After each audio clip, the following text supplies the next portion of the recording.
মাকে না জানাইয়া প্রবাস থেকে ছেলে দেশে আসছে।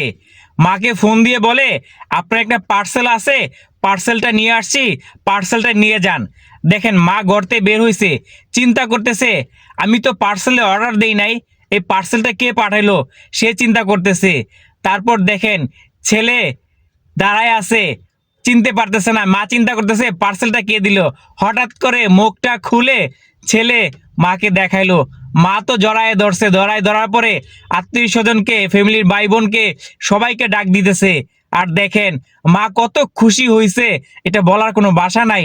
ছেলে যখন প্রবাস থেকে দেশে ফিরছে মাকে সারপ্রাইজ দেওয়ার জন্য, মা তো খুশি হবেই, আশেপাশে মানুষ সবাই খুশি হয়ে গেল। ভালোবাসা দেখে আমার মনটা ভরে গেল। আর দেখেন মা কত খুশি হলো। প্লিজ ভিডিওটা শেয়ার করে অন্য কাউকে দেখার সুযোগ করে দিবেন। আর সবাই এই প্রবাসী ভাইদের জন্য দোয়া করবেন, এই প্রবাসী ভাই এমনকি প্রবাসী মার জন্য সবাই দোয়া করবেন, আল্লাহ যেন তাদেরকে ভালো রাখে, সুস্থ রাখে। আর ভিডিওটা শেয়ার করে অন্য কাউকে দেখার সুযোগ করে দিবেন আপনারা।